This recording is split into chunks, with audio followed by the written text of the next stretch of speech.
I am Jason Miller, 28 years old, and until last month I thought I had a normal family. Despite my success as a tech executive, my parents never quite approved of my career path. Nothing prepared me for that Thursday evening when I unlocked my penthouse door, kicked off my shoes, and saw my phone light up with 58 missed calls and 20 messages.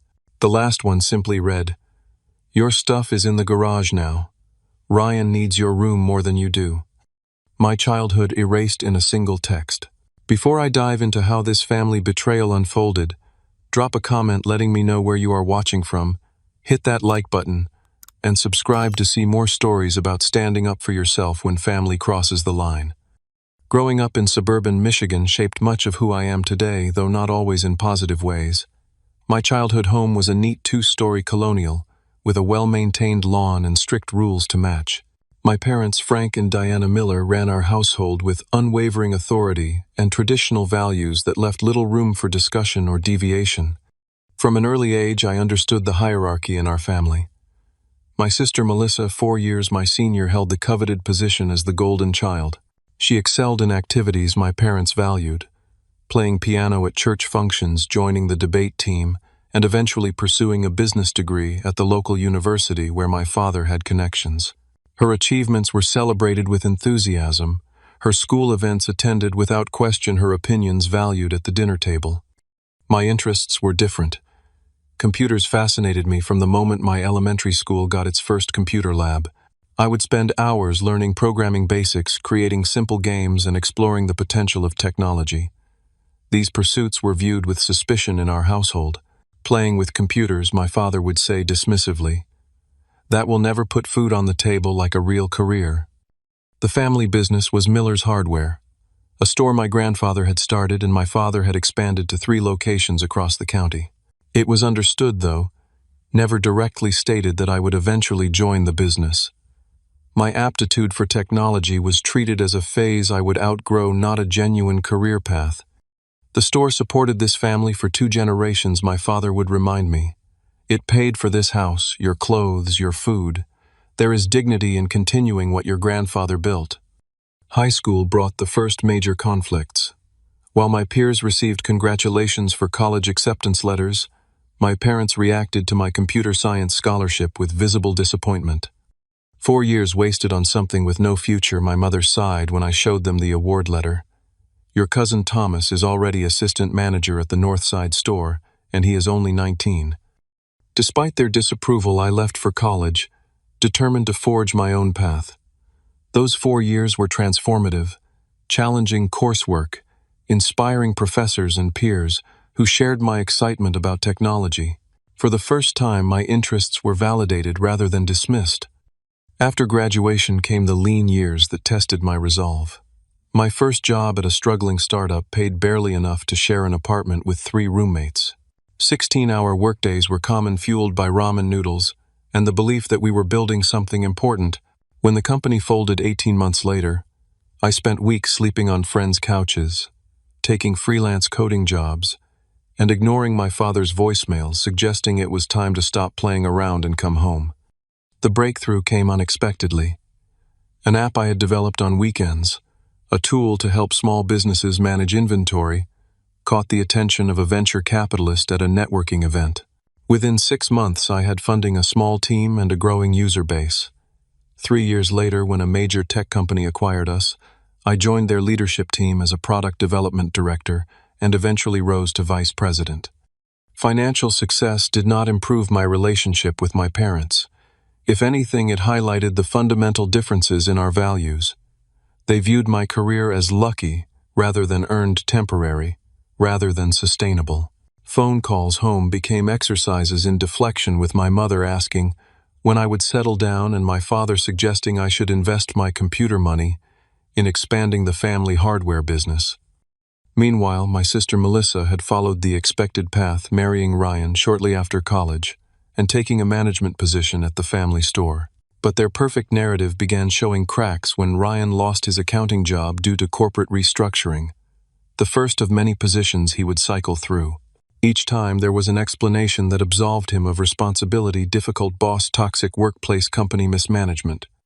As Ryan's employment became increasingly sporadic, My parents' support remained unwavering. They offered financial help, job connections, and endless understanding. Ryan is going through a tough time, my mother would explain. He has such potential, but the right opportunity hasn't come along yet. The contrast to their treatment of my early struggles was stark. When I had faced setbacks, the message was clear: this was the consequence of poor choices. For Ryan, setbacks were unfortunate circumstances happening to a deserving person. Despite the strained relationship, I maintained contact and provided financial support when needed. I paid for my father's knee surgery when their insurance denied coverage. I covered the property tax shortfall when the hardware store had a difficult year. I sent my mother on a cruise for her 60th birthday, her first vacation in 15 years. These gestures were accepted with minimal acknowledgement, treated almost as obligations rather than generosity. This was the complex family dynamic I had learned to navigate from a distance. My visits home became less frequent, usually limited to major holidays and family events. My childhood bedroom remained largely unchanged, a museum to a younger version of myself that my parents seemed to prefer. The room contained remnants of my past debate trophies, science fair ribbons, and the desktop computer where I had written my first lines of code. I had no idea that this tenuous balance was about to collapse, or that my childhood bedroom would become the battlefield for a family confrontation that had been brewing for decades. The day that everything changed had begun ordinarily enough. I arrived at the office by 7:30 in the morning, preparing for back-to-back meetings about our newest product launch. The development team had encountered integration issues that required immediate attention, and I spent hours in the conference room working through solutions with engineers and project managers. By 6 in the evening, we had resolved the critical problems and established a new timeline for the release. I finally stepped out to grab dinner from the cafe across the street, leaving my phone charging in my office. The technological irony was not lost on me. A tech executive disconnected from his devices for nearly 10 hours. It was only after returning to my office around 8 that I checked my notifications. The screen displayed a backlog that made my stomach drop: 58 missed calls and 20 text messages. Most were from my mother and sister, with a few from my father. My first thought was that someone had been injured or worse. Heart racing, I scrolled to the earliest message from that morning. Mom, 9:13 a.m. Jason, call me as soon as you get this. We need to discuss something important about the house. Melissa, 9:47 a.m. Mom said she called you. Call her back. It is about Ryan. Mom, 10:22 a.m. Jason, this is urgent. Please call home. The messages continued, growing increasingly insistent throughout the day. By early afternoon, the tone had shifted from urgent to accusatory. Mom, 1:35 p.m. Your silence is very disappointing. This is a family matter that requires your input. Dad, 2:15 p.m. Your mother has been trying to reach you all day. The least you could do is respond. Melissa, 3:08 p.m. Seriously, you cannot take 5 minutes to call back. Some of us have real problems to deal with. It was the messages from late afternoon that revealed the actual situation, and they hit me like a physical blow. Mom, 4:22 p.m. Since you will not respond, we have made the decision without you. Ryan and Melissa need to move in temporarily. Ryan will be using your bedroom. We are converting the garage for when you visit. This is what family does for each other. Melissa, 5:10 p.m. Mom told you about the room situation. Ryan lost his job again, and our landlord is selling the building. We need to save money and help with Mom and Dad. You are never here anyway, so stop being selfish. Dad, 5:45 p.m. Your mother is upset that you have not called back. Ryan is already moving some things in. The garage will be perfectly fine for your visits. You only come home twice a year anyway. The final message had arrived just 30 minutes before I checked my phone. Mom, 7:30 p.m. Your stuff is in the garage now. Ryan needs your room more than you do. Family has to stick together in hard times. Call me when you decide to be reasonable. I stared at my phone in disbelief. They had cleared out my room without permission, boxed up my belongings, and relegated me to the unfinished garage, all while expecting my agreement and support. The assumption of compliance was perhaps the most shocking aspect. There had been no real attempt at discussion, just a notification of decisions already made. The missed calls painted a similar picture. There were voice messages ranging from concerned to cajoling to outright angry. My mother's final voicemail delivered the coup de grace. "Jason, your silence speaks volumes about your priorities. Ryan and Melissa are family too, and they need our help right now. The garage is perfectly habitable, and we can add a space heater for winter visits. This is what families do for each other. Your sister would do the same for you." I sat at my desk, stunned by the audacity of it all. The room itself was not the issue. I had my own place and rarely stayed overnight during visits. It was the complete disregard for me, as an individual, the cavalier treatment of my belongings, and the assumption that I would accept this treatment without question. My first instinct was to call immediately and express my outrage, but something stopped me. Experience had taught me that heated responses to my parents rarely led to productive outcomes. Instead, I texted my best friend Marcus, someone who had witnessed my family dynamics for years. "Need perspective. Parents gave my room to brother-in-law, without asking moved my stuff to garage, and are now mad I am not grateful. Am I overreacting?" Marcus called immediately. "Dude, are you serious? That is messed up. They just decided this today, and expected you to be available to consult on their schedule while you are working." His indignation helped clarify my thoughts. This was not an isolated incident, but part of a pattern of disrespect that had characterized our relationship for years. My feelings and boundaries had never been given the same consideration as those of my sister or her husband. "What are you going to do?" Marcus asked after I explained the full situation. "I need time to think," I replied. "Calling them tonight would just lead to a shouting match."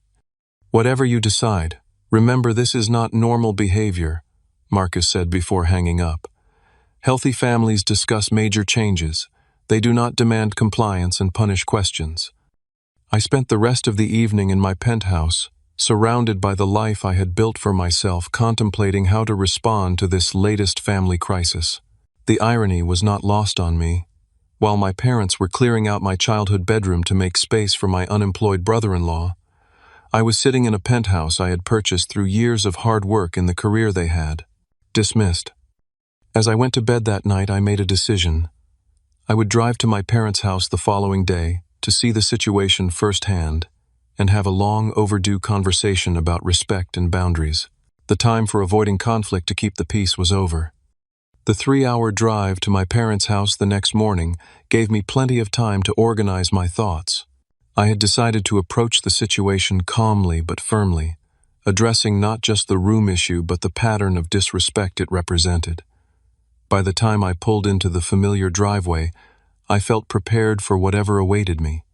What I was not prepared for was the sight that greeted me as I approached the front door. Through the living room window, I could see Ryan carrying what appeared to be his clothing into my childhood bedroom. The door was open, and from my vantage point I could see that the room had already been transformed. My desk was gone, replaced by Ryan's exercise equipment.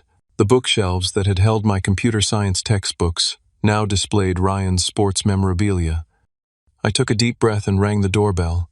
My mother answered, her initial expression of surprise quickly masked by a defensive stance. "Jason, we were not expecting you today. You could have called first." Her tone suggested I was the one breaching protocol. "I thought it would be better to discuss the situation in person," I replied, maintaining my composure. "May I come in?" She stepped aside reluctantly. Inside, my father sat in his recliner watching a baseball game. He nodded in acknowledgement but did not get up. "So you finally decided to respond," he said, muting the television. "Your mother was upset all day yesterday." Before I could respond, Melissa emerged from my former bedroom. "Oh, you actually showed up. Drama as usual, Jason. You could have just called back like a normal person." "I was in meetings all day," I explained, though I knew the justification would fall on deaf ears. "But that is not the point. The point is that you made a major decision affecting my belongings without even consulting me." My mother crossed her arms. "Consulting you? We tried calling you dozens of times. You were too busy with your computer job to pick up the phone. And if I had answered, would it have been a discussion, or would you have simply informed me of what you had already decided? The uncomfortable silence confirmed my suspicion. Ryan and Melissa need our help right now, my mother finally said, her voice taking on the martyr tone I knew well. Ryan lost his position at the accounting firm. The new manager had unreasonable expectations. Ryan appeared in the hallway looking uncomfortable but not particularly apologetic. Hey, Jason. Tough break about the room, but we really appreciate your parents helping us out. And you needed specifically my room because... I prompted. My father entered the conversation. It is the largest bedroom besides the master. Ryan and Melissa need the space. They have a lot of things. You are successful now with your fancy apartment in the city. You do not even live here anymore. That is not the point, I countered. The point is respect. You could have called me last week, explained the situation, and asked how I felt about it. Instead, you waited until the last minute, demanded an immediate response during my workday, and then acted without my input. Our house, our rules, my father replied, falling back on the phrase he had used throughout my childhood to end discussions. We do not need your permission to use the rooms in our own home. Melissa stepped forward, her expression self-righteous. Jason, not everything is about you. Ryan and I cannot afford rent right now. The landlord sold our building and we have 30 days to move out. Ryan is between jobs and my salary at the store barely covers groceries. Where were we supposed to go? I understand you are in a difficult situation, I said, maintaining my calm. And I would have been happy to help find a solution. But this was not about helping you. This was about making decisions without respect for me or my belongings. What belongings? My mother scoffed. Old trophies and computer books. We packed everything carefully. It is all in the garage. Let me see, I said, moving toward the side door that led to the garage. What I found there sent a wave of shock through me. My belongings had not been carefully packed as my mother claimed. They had been hastily thrown into garbage bags and cardboard boxes. My debate trophies were piled haphazardly in a corner, one with its figurine broken off. The computer where I had written my first programs lay on its side atop a box, the case cracked from careless handling. Most disturbing was the discovery of several black garbage bags by the door. Opening one, I found my childhood journals, science fair certificates, and the programming books I had saved for years. They were positioned as if ready to be thrown out with the trash. I returned to the living room, anger now threatening to overtake my calm demeanor. You were planning to throw away my belongings. We needed to make space, my mother replied defensively. Those old papers and books were just collecting dust. Those old papers included my first awards in programming, the career that you have dismissed for years but that now pays for many of the things you need. My father waved his hand dismissively. If they are so important, take them with you. We were doing you a favor by clearing out childish things. As we argued, Ryan emerged from my room wearing one of my old college sweatshirts. Seeing my expression, he shrugged. Your mom said you would not mind if I used some of the clothes you left behind. No point in them sitting in a closet. That was when my sister delivered what she clearly thought would be the final word on the matter. Jason, we need you to chip in for the garage conversion. Dad got an estimate, and it will cost about $3,000 to make it livable for your visits. Since you are the one who will be using it, you should cover the cost. The audacity of the request left me momentarily speechless. They had moved my belongings without permission, given my room to my unemployed brother-in-law, nearly thrown out my mementos, and now expected me to pay for the privilege of sleeping in the garage during visits. My father misinterpreted my silence as consideration. And while we are discussing finances, Ryan has a business idea that could really take off with some initial investment. Nothing major, $20,000 or so to get started. With your technology salary, that should be manageable. That was the final straw. Years of dismissal, disrespect, and double standards crystallized in that moment of breathtaking entitlement. They had never supported my career choices, had actively undermined my confidence at every turn, and now viewed me primarily as a funding source for their preferred child and her struggling husband. Let me make sure I understand correctly, I said, my voice steady despite my inner turmoil. You want me to pay $3,000 to convert the garage where you have banished me after giving my room to Ryan. Additionally, you want me to invest $20,000 in a business venture for Ryan who has lost over. How many jobs is it now? That is not fair, Melissa interjected. Ryan has had bad luck with employers. Not everyone gets special treatment in the tech world like you do. This is not about Ryan's employment history, I replied. This is about respect, something that has been consistently lacking in how this family treats me. My mother's expression hardened. If you cannot help your sister in her time of need, then perhaps you should reconsider what family means to you. After everything we have done for you, what exactly have you done for me? I asked quietly. You dismissed my career choices, minimized my achievements, and now you have disposed of my belongings without my consent. At what point in this relationship was I treated with the same respect you automatically give to Melissa and Ryan? The question hung in the air unanswerable because its premise was undeniable. If this is how you feel, my father finally said, then perhaps you should take your remaining things and go. Family means supporting each other, not keeping score. That is exactly my point, I replied. Support in this family has only ever flowed in one direction. With that, I went back to the garage and began gathering the items that mattered most to me. The journals, certificates, and a few mementos that represented important milestones. As I worked, the magnitude of the break that was occurring settled over me. This was not just about a bedroom or possessions. It was about recognizing a fundamental dysfunction that had shaped our family dynamics for decades. The drive back to my penthouse was both emotionally exhausting and strangely liberating. For perhaps the first time in my adult life, I had directly confronted the inequality that characterized my family relationships. I had named the disrespect that had been normalized for so long, and in doing so, I had shifted something fundamental in our dynamic. As I carried the salvaged boxes of my childhood into my penthouse, the contrast between my current life and my family's perception of me had never been more stark. The spacious living room with floor-to-ceiling windows overlooking the city skyline represented everything I had built for myself. Despite not because of my family's support, my phone had been buzzing throughout the drive home. Messages from my mother oscillated between guilt trips. I cannot believe you would speak to your father that way, and attempts to minimize what had happened. You are overreacting as usual.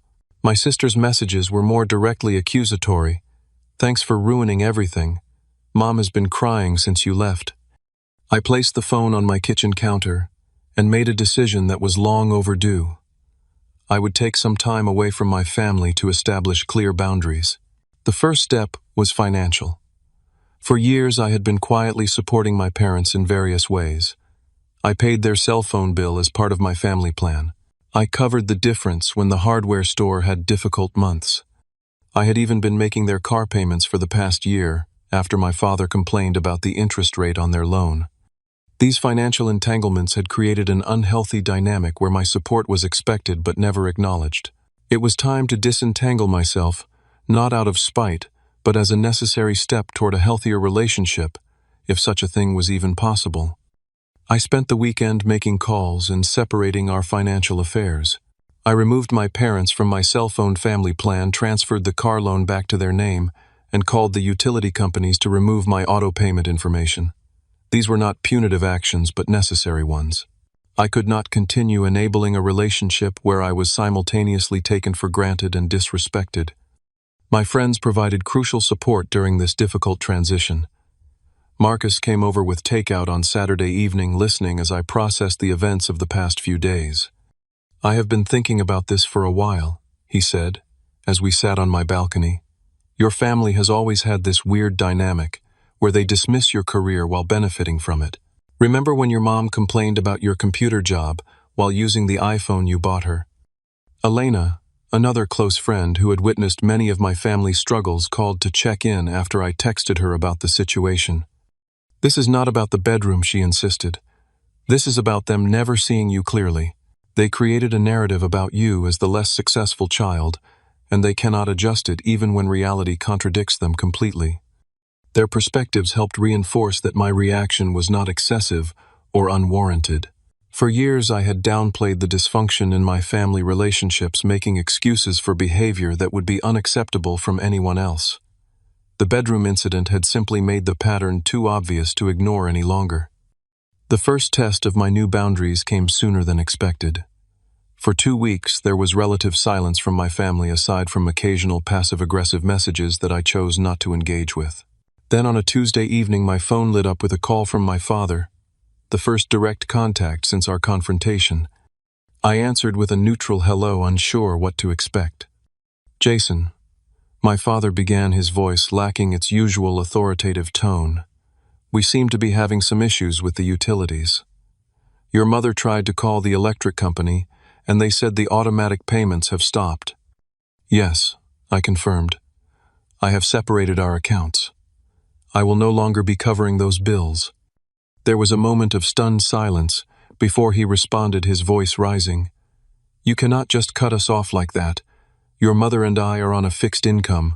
The store has been struggling, and with Ryan and Melissa staying with us now, our expenses have increased." "I understand that finances are tight," I replied calmly, "but I cannot continue supporting a household where I am not treated with respect. This is about the bedroom again. You are punishing your mother over a silly room." "This is not about punishment," I explained. "This is about establishing healthy boundaries. For years, I have provided financial support, while my career choices were dismissed and my belongings were treated carelessly. That dynamic needs to change." The conversation deteriorated from there, ending with my father declaring that I was no longer the son he had raised and hanging up abruptly. Minutes later, my mother called, her voice tearful as she described how the electricity might be shut off if the bill was not paid immediately. "Mom," I said gently but firmly, "you and Dad have managed the household finances for decades. You knew these bills existed. The fact that you did not budget for them once I removed my support indicates a larger problem that I cannot solve for you." Through mutual friends and extended family, I learned more about the situation at my parents' house in the weeks that followed. Ryan's latest business idea, an app for connecting homeowners with local handymen, had failed to secure any additional investors. My parents had apparently contributed several $1,000s from their retirement savings money that was now gone with nothing to show for it. Melissa had reduced her hours at the hardware store, claiming the stress of the situation was affecting her health. This further strained my parents' finances, as they were now supporting 3 adults with only my father's partial retirement income and the dwindling profits from the store. The electricity was indeed shut off for 48 hours before my parents managed to negotiate a payment plan. This information came from my Aunt Linda, who called to give me updates, and to my surprise express her support. "Your parents have enabled your sister for years," she confided. "Many of us in the family have seen it, but no one wanted to interfere. You were always expected to be the responsible one, even when you were younger than Melissa." Her validation of my experience was unexpectedly emotional. For so long I had wondered if my perception of the family dynamic was accurate, or if I was being overly sensitive. Hearing a family elder confirm the pattern helped solidify my resolve to maintain the boundaries I had established. 3 weeks after our confrontation, the calls and messages from my family began to change in tone. My mother's texts became apologetic rather than accusatory. My father left a voicemail acknowledging that things could have been handled better regarding your room. My sister sent a message suggesting we clear the air and start fresh. The shift was remarkable, but not entirely surprising. With their financial cushion removed, and the reality of their situation becoming apparent, reconciliation and the potential resumption of my support had become a priority. I approached these overtures with caution, aware that genuine change would require more than temporary remorse motivated by financial necessity. The pattern had been established over decades.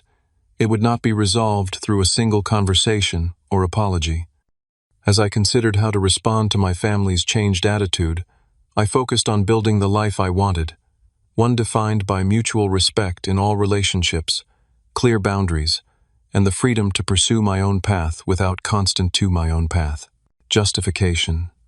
The journey ahead would be challenging, but for the first time in years I felt fully aligned with my own values and needs. After a month of limited contact, I received a call from my mother that seemed different from her previous attempts at communication. Her voice lacked the underlying accusation that had characterized our recent interactions. "Jason, I have been doing a lot of thinking," she began. "Your father and I miss you. We would like to have a family dinner this Sunday just to talk things through. No pressure, no expectations. Just family time to clear the air." I hesitated, wary of stepping back into old patterns. "Will Melissa and Ryan be there?" "Yes, they are still staying with us. But this dinner is about healing our relationship with you. Everyone agrees that things got out of hand." Against my better judgment, I agreed to attend. Part of me hoped that the confrontation had genuinely triggered reflection and change. Perhaps with clear boundaries established, we could begin building a healthier dynamic. I arrived at my parents' house on Sunday afternoon with cautious optimism. My mother greeted me with a hug that felt almost desperate in its intensity. My father offered a handshake and a gruff, "Good to see you, son," as close to warmth as he typically displayed. The first warning sign came when I glanced toward the hallway and saw that my former bedroom door was decorated with a wooden plaque reading Melissa and Ryan's room. The garage I noticed through a window remained untouched, still filled with boxes and lawn equipment with no sign of the conversion they had mentioned. Dinner began pleasantly enough with neutral conversations about the weather and local news. My mother had prepared all my childhood favorites: pot roast mashed potatoes and apple pie for dessert. The effort was transparent but appreciated. As we ate, however, the conversation gradually shifted toward financial matters. My father mentioned the hardware store's continuing struggles. My mother lamented the rising cost of groceries now that they were feeding 4 adults. These comments were delivered with sideways glances in my direction, testing whether I would offer assistance. I maintained polite engagement without taking the bait, redirecting conversations when they veered too obviously toward financial concerns. This dance continued until dessert was served, when Melissa cleared her throat for what was clearly a planned announcement. "Since we are all together as a family," she began, looking at Ryan with a rehearsed smile, "we wanted to share some news. We are expecting a baby." The announcement was met with exclamations of joy from my parents. My mother clasped her hands in delight while my father clapped Ryan on the shoulder with uncharacteristic enthusiasm. "Congratulations," I offered sincerely. "That is wonderful news." "Thank you, Melissa," replied her expression, shifting to something more calculated. "Of course, this changes our situation somewhat. We will definitely need more space now, especially once the baby arrives. And with Ryan still job hunting and my reduced hours at the store, we are concerned about finances." And there it was, the real purpose of the reconciliation dinner. Not to address the disrespect or establish healthier boundaries, but to leverage a new circumstance for additional support. My father leaned forward. "Jason, your sister is going to need help during this time. Family has to come together for moments like this." "We were thinking," my mother added, her voice gentle but insistent, "that perhaps you could reconsider helping with the bills again, just temporarily until Ryan finds a suitable position. And maybe you could assist with some baby expenses. Cribs and strollers are so expensive these days." The manipulation was so transparent that I almost laughed. They had invited me to dinner under the pretense of reconciliation, only to ambush me with new financial expectations, disguised as family obligation. "I notice the garage is still untouched," I observed, changing the subject. "I thought you were planning to convert it into a space for me." My mother waved her hand dismissively. "Well, with the baby news, we might need to rethink that plan. The garage might make a good playroom eventually, but that is a discussion for another time." "I see," I replied, the pieces falling into place. "So my room is permanently Melissa and Ryan's. Now the garage will become a playroom, and my role is to fund all of this while having no space of my own in the family home." "Do not be so dramatic," Melissa snapped. "This is about a baby, your niece or nephew. Are you really going to make this about bedroom arrangements?" "This is not about bedrooms," I explained calmly. "This is about patterns of behavior. I came here tonight hoping that our previous conversation had led to some reflection about how this family treats me. Instead, I find that nothing has changed except the strategy for asking for money."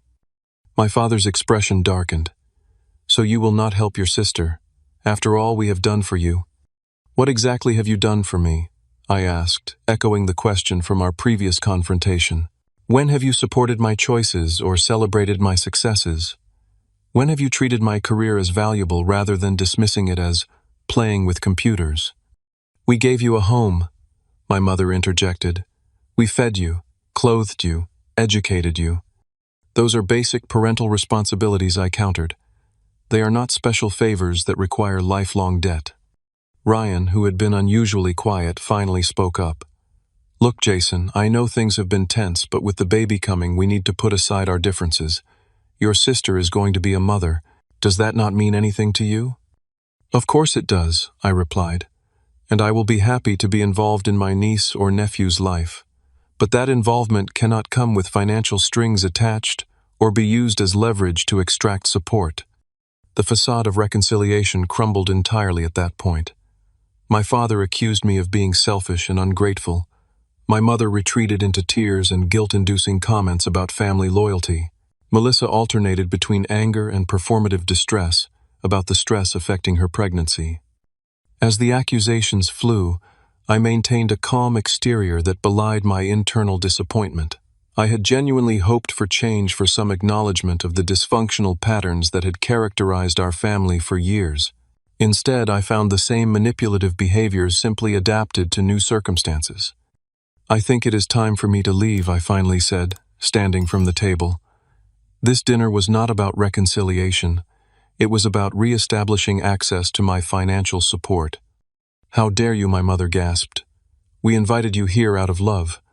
If that were true, I replied, then my refusal to provide money would not result in this reaction. In a healthy relationship, love is not conditional on financial support. As I walked toward the door, Melissa delivered what she clearly thought would be a devastating parting shot. If you walk out now, do not expect to be part of this baby's life. I turned back one last time. That threat perfectly illustrates the problem. You view relationships as transactional. Access to my niece or nephew is being used as leverage for financial gain. That is not family. That is manipulation. The drive home was heavy with finality. I had given the reconciliation a genuine chance, hoping that clear boundaries might lead to healthier interactions. Instead, I had found that the patterns were too deeply entrenched for simple solutions. As painful as the realization was, it also brought clarity. Moving forward would require acceptance that the family dynamic might never change. My options were to continue participating in the dysfunction, or to build a life defined by healthier relationships, even if that meant creating distance from my family of origin. That night I made the difficult decision to temporarily block my family's numbers. It was not a permanent solution, but I needed space to process the evening's events without the constant pressure of their messages and calls. The boundaries I had established were not being respected, and sometimes the only way to enforce a boundary is to physically remove the possibility of its violation. As I looked out at the city lights from my penthouse window, I felt a complex mixture of grief and resolve. The family I had always hoped for might not exist, but I could still create connections based on mutual respect and genuine care. The path forward would be challenging but necessary for my own well-being. The months following the failed reconciliation dinner were transformative in ways I had not anticipated. Without the constant drain of family drama, I found myself with emotional energy to invest in personal growth and meaningful relationships. The first step in my healing journey was finding a therapist who specialized in family dynamics. Dr. Lipton helped me understand that my family's behavior followed classic patterns of enmeshment and enabling. Our weekly sessions became a space to untangle years of conditioning that had left me feeling responsible for my family's well-being while receiving little support in return. What you are describing is a common dynamic in families with an identified strong one and an identified needy one, she explained during one particularly insightful session. From an early age you were cast as self-sufficient and capable while your sister was viewed as requiring additional help and resources. These roles become self-reinforcing over time. Understanding the pattern did not immediately eliminate the guilt and doubt that surfaced regularly. There were nights when I questioned my decision to establish firm boundaries, wondering if I was overreacting or being unnecessarily harsh. Doctor. Lipton helped me recognize these thoughts as the result of years of conditioning rather than accurate reflections of the situation. Healthy guilt motivates repair. When we have genuinely wronged someone, she noted, what you are experiencing is toxic guilt, the false belief that setting appropriate boundaries is somehow harmful to others. As my perspective shifted, I began reconnecting with extended family members who had witnessed the dynamic from the outside. My Aunt Linda became an unexpected source of support and validation. During a long phone conversation, she shared observations that confirmed my experience was not imagined or exaggerated. Your parents always had different expectations for you and Melissa, she confirmed. When you were 16 and wanted to attend that summer coding camp, they said it was too expensive. But the same year, they spent twice as much on Melissa's shopping spree before college. Many of us noticed, but it wasn't our place to interfere. These conversations with extended family helped me realize that I wasn't severing all family connections, just redefining which relationships deserved investment. My cousin Thomas, once mentioned by my father as the ideal path I should have followed, reached out unexpectedly after hearing about our rift. I always admired how you stuck to your passion despite Uncle Frank's pressure, he admitted. The hardware store is struggling and I'm trapped in a career I never wanted.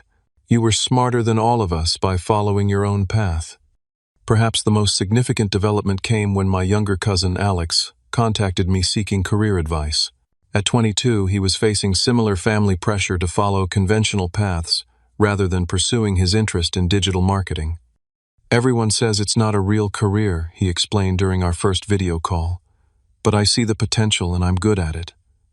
I just don't know how to handle the family criticism. Our conversations evolved into a mentoring relationship that benefited us both. I helped Alex develop skills and make industry connections while his situation gave me perspective on my own journey. Unlike my relationship with my immediate family, our interactions were characterized by mutual respect and appreciation. You're the only person in the family who doesn't treat me like a kid with unrealistic dreams, Alex told me after I helped him secure his first professional position. You actually listen and take me seriously. As months passed, I built stronger connections with friends who had become chosen family. Holidays, once a source of stress and obligation, transformed into genuine celebrations. For Thanksgiving, I hosted a dinner for friends who couldn't travel home or chose not to. Christmas included a ski trip with Marcus and 3 other close friends. These gatherings lacked the undercurrent of tension that had characterized family holidays. There were no passive-aggressive comments, no tallying of perceived slights, no expectations beyond enjoying each other's company. I found myself relaxing in ways that had never been possible during family events. Professionally, the absence of family drama allowed me to focus more fully on my career. I spearheaded a major project that expanded our company's market share and resulted in a promotion to Chief Innovation Officer. The irony wasn't lost on me. The career my parents had dismissed as playing with computers had provided me with financial security and professional fulfillment beyond anything the family hardware store could have offered. Through mutual acquaintances, I occasionally received updates about my immediate family's situation. The hardware store had continued its decline, eventually closing 2 of the 3 locations. Ryan had cycled through several more jobs, none lasting more than a few months. Melissa had given birth to a baby boy with my parents, assuming primary financial responsibility for many of the expenses. These updates no longer triggered the guilt and responsibility they once would have. I had come to understand that my financial support had enabled dysfunction rather than helping. By removing that support, I had forced a confrontation with reality that, while painful, was necessary for any possibility of genuine change. 6 months after our last interaction, my mother sent an email that stood out from her previous communications. Instead of guilt or accusations, it contained a simple request: we would like to meet on neutral ground to talk. No expectations, no requests. Just talking. I considered the invitation, carefully discussing it with Dr. Lipton before deciding to agree to a meeting at a coffee shop halfway between our homes. The location was symbolic. Neither their territory nor mine, but a neutral space where we could interact as adults without the loaded history of the family home. As I drove to the meeting, I reminded myself of the boundaries I had established and the progress I had made. Whatever happened at this encounter, I would not sacrifice my well-being for the sake of artificial harmony. True reconciliation, if it was possible, would need to be built on honesty and mutual respect, rather than the pretense that had characterized our previous attempt. 1 year after the bedroom incident that had catalyzed such profound changes in my life, I sat across from my parents in a quiet corner of Riverside Cafe. The neutral location had been a non-negotiable condition of my agreement to meet. My mother looked older than I, remembered lines of stress evident around her eyes. My father, always robust and commanding in my childhood memories, seemed diminished somehow, his shoulders slightly stooped. "Thank you for agreeing to see us." My mother began, her hands wrapped tightly around her coffee cup. "It means a lot." I nodded, waiting to hear their purpose, rather than filling the silence with reassurances. My father cleared his throat. "The past year has been difficult. The store is now down to just the original location. Business has been slow." I braced myself for what I assumed would follow. Another financial request disguised as reconciliation. But my father surprised me by continuing in a different direction. "That is not why we asked to meet," he said, seeming to read my thoughts. "We are managing. Your mother has taken a part-time job at the library, and I have reduced expenses at the store. We are here because—" He faltered, looking to my mother for support. "We miss you," my mother finished simply, "and we have been doing a lot of thinking about the things you said, about respect and boundaries." The conversation that followed was unlike any we had ever had. For perhaps the first time, my parents spoke without the defensive posture that had characterized all our previous interactions. They acknowledged, hesitantly at first, then with increasing candor, the pattern of favoritism that had shaped our family dynamic. "We always thought Melissa needed more help," my mother admitted. "You seemed so capable, so independent from an early age. It became easy to lean on that, to expect you to manage while we focused on her struggles." My father, less comfortable with emotional vulnerability, nevertheless offered his own acknowledgement. "I did not understand your interest in computers. I wanted you to follow my path because it was what I knew. When you succeeded in something I did not understand, it was challenging to my pride." Their admissions were not perfect. There were moments of justification, attempts to explain rather than simply acknowledge. But beneath the imperfection was something new, a genuine attempt to see me clearly, perhaps for the first time. "We are not asking for money," my father stated firmly. "We are not asking you to forget what happened. We just want a chance to do better moving forward." I had prepared myself for many scenarios, but this humble request caught me off guard. I had expected to maintain my defenses against manipulation, not to navigate what appeared to be genuine remorse. "What about Melissa and Ryan?" I asked. "Where do they stand in all this?" My mother sighed. "They are still living with us. The baby, your nephew Thomas, is 7 months old now. Ryan has found steady work at a warehouse.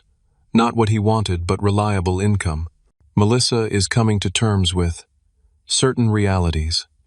They do not know we are meeting you," my father added. "This is about our relationship with you, not about them." We talked for nearly 3 hours, working through years of accumulated hurt and misunderstanding. There were difficult moments when old patterns threatened to resurface, my mother's instinct to minimize my father's tendency toward authoritative pronouncements. But each time they caught themselves making visible efforts to listen rather than defend. Near the end of our conversation, my mother reached across the table, stopping just short of touching my hand. "We would like to be part of your life again in whatever way you feel comfortable. We know we cannot undo the past, but perhaps we can build something new." I considered their request carefully.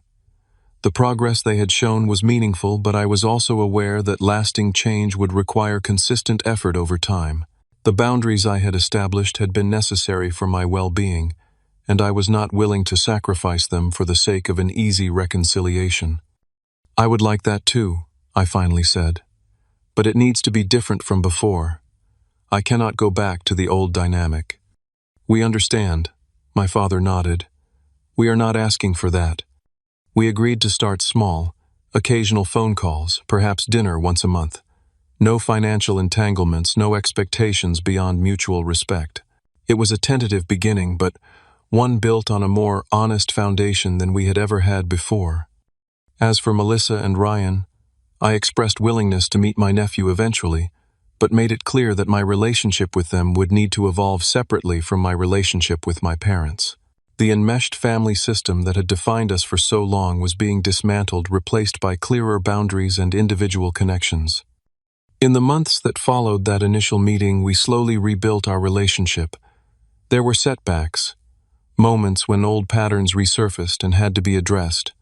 But there was also genuine progress. My father attended a technology conference where I was a featured speaker, making a visible effort to understand the career he had dismissed for so long. My mother began asking questions about my life and interests, without immediately steering conversations back to Melissa or family obligations. Most significantly, they respected the boundaries I maintained around financial support. When the store faced another difficult quarter, they informed me of the situation but explicitly stated that they were not asking for assistance. When I eventually offered a small business loan with clear terms and repayment expectations, it was my choice rather than their demand. The journey toward a healthier family dynamic continues to this day. It is imperfect, sometimes frustrating, but ultimately worthwhile. Through this challenging experience, I have learned lessons that have transformed my approach to all relationships. First, I learned that family is defined by respect, not merely by blood. The DNA we share creates a connection, but it is our choices and behaviors that determine whether that connection is healthy or harmful. Sometimes the most loving choice is to establish distance until respect becomes possible. Second, I discovered that helping others should never come at the expense of your own well-being. True generosity flows from abundance, not obligation. When support is given from resentment or fear, it damages both the giver and the receiver. Third, I recognized the importance of recognizing manipulation tactics and standing firm against them. The guilt, obligation, and fear that had kept me tethered to unhealthy dynamics were powerful, but ultimately could not withstand the clarity that came with distance and perspective. Fourth, I embraced the transformative power of self-worth and boundaries. By valuing myself enough to require respectful treatment, I changed not only my own experience, but ultimately the family system itself. Finally, I learned that forgiveness does not require forgetting. I have forgiven my parents for the patterns that caused so much pain, but I maintain awareness of our history to prevent its repetition. Forgiveness has freed me from bitterness without requiring me to abandon discernment. Looking back at the bedroom incident that triggered this journey, I can now see it as a necessary catalyst. The shock of such blatant disregard broke through the normalization that had allowed the dysfunction to continue unchallenged for decades. Sometimes it takes a dramatic event to illuminate patterns that have been hiding in plain sight.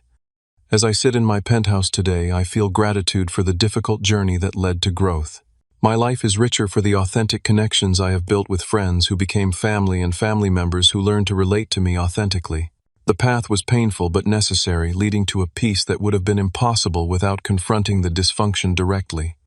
Has your family ever expected you to sacrifice your boundaries for their convenience? Have you struggled with standing up for yourself against family pressure? Share your experiences in the comments below. If this story resonated with you, please hit that like button and subscribe for more stories about establishing healthy boundaries and finding personal strength. Remember, sometimes the most courageous act of love is saying no to toxic patterns. Thank you for listening to my journey, and I wish you strength in your own path toward authentic relationships built on mutual respect.